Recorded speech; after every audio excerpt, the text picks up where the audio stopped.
சரி 2011ல சைதை துரைசாமி அவர்களால மு.க. ஸ்டாலினுக்கு எதிரா பதியப்பட்ட ஒரு வழக்கு இப்போ உச்சநீதிமன்றம் வரைக்கும் போயுமே நிலுவையிலேயே இருக்கு. ஏன் இந்த ஒரு காலதாமதம்? இல்ல எப்படிதான் நகரப்போகுது இந்த ஒரு கேஸ்? தேர்தல் நேரத்தில் நவம்பரில் விசாரணை என்று ஆரம்பித்து ஏதாவது சொல்லிவிட்டார்கள் என்றால் இவர்களுடைய அரசியல் வெட்ட வெளிச்சத்துக்கு வந்துவிடும். இவர்களுடைய அரசியல் அதிகாரமே அரசியல் அதிகாரத்துக்கு வருவதெல்லாம் எப்படி என்றால், ஏற்கனவே நீங்கள் லோக்கல் பாடி எலெக்ஷனில் ஜஸ்டிஸ் இப்ராஹிம் கலிபுல்லா அவர்கள் இவர்கள் நடத்திய அந்த தேர்தல் குறித்து இதுவரை வேறு எந்த மாநிலத்திலும் இவ்வளவு பயங்கரமான ஒரு அராஜகம் நடந்ததில்லை என்று சொல்லி அந்த தேர்தலை ரத்து பண்ணார்.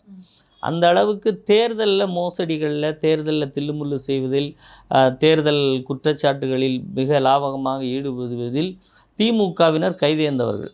அதுவும் ஸ்டாலினுக்கே ஸ்டாலின் தொகுதினா நீங்கள் கேட்கவே வேண்டாம், அது ரொம்ப மோசமாக இருக்கும். அந்த அளவுக்கு அவர்கள் திமுகவினுடைய அந்த தேர்தல் முறைகேடுகள் இப்படி ஒரு உச்சநீதிமன்றம் விசாரித்து ஒரு உரிய தீர்ப்பை வழங்கி அவர்கள் மீது சாட்டியிருக்கிற குற்றச்சாட்டுகள் வெளிக்கு வந்தால் நிச்சயமாக அவர்களுடைய தேர்தல் நடைமுறைகள் நாட்டு மக்களுக்கு தெரிய வரும்.